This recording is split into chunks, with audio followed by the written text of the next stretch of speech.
Chargers and the Vikings. And you guys know I covered the Chargers and everything like that. So, I'm probably would be up in here possibly. Come on. Yeah, we're trying to make sure we change this over so you guys know who the right people are. So pretty much the Chargers really do need this game. They need it badly because the Chargers don't want to keep falling that much further behind in the AFC West. Luckily, they have the Raiders and Broncos there who are going to struggle all season. And right now, good for them that you have a team, nobody's undefeated in the division, okay? And the Chargers haven't played a division game yet. So there's a lot of things that work in their favor. But they're a team that really does need to get going because next week it's Dallas, and they really do need to figure out what they're going to be, who they're going to be. I know that the Dallas game is going to be a game that they do play at home. It's going to be a big time home game that's probably not going to have Charger fans a part of it, but they can't think a week ahead either. Minnesota is a team that is very similar to the Chargers. Like they're twins in a sense. They're both 0-2. They both lost very close games that they both should have won, and it's really hard to separate the two. That's why the line looks like that as well too. But when we look down at these teams pound for pound, who's better? The Chargers, because the Chargers have the star power here.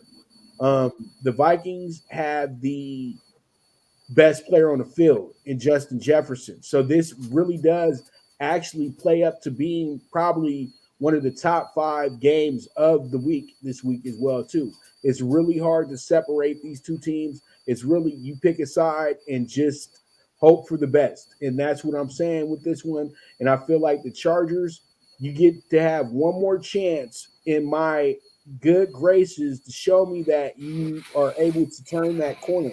But I doubt that they're ever going to really turn that corner because this team should be 2-0, Jeff. It's disappointing how bad this situation has really gotten. And I think that if they lose this week, Spanos really does need to call the guy in and see if he needs to move forward with him as his head coach for the rest of the season. I'm sorry. I know it's early to pull the gun and things like that, but we keep seeing the same movie every single week. And this has got every other coach in front of him fired.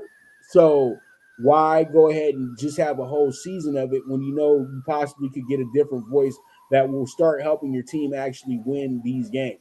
So I'm going to take the Chargers with the minus 115. My original line pops Chargers -2 with a 49. It's up to 54 in a pick 'em. Loser 0-3 season probably over, but Minnesota's in a division where I think 0-3 still can sneak you into the playoffs. For the Chargers, 0-3 with Kansas City there, with Denver and the Raiders. 0-3 is not going to do anything for you here. I like the thought process very simply.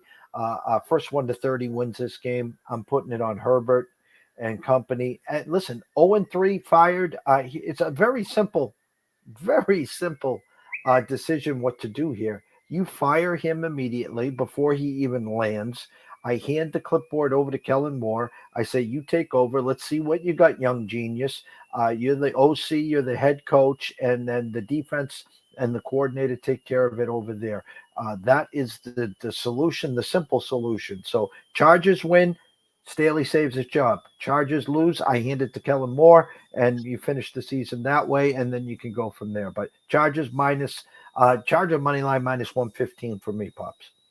All right, all right, all right, all right. And Jeff, if we're thinking it, they're thinking it because all the LA writers, all the media folks are just it begins. That's how it's been for all these Charger coaches over the last 20 years. Is once this 0-2 thing begins, the talks of firing the coach begins as well too.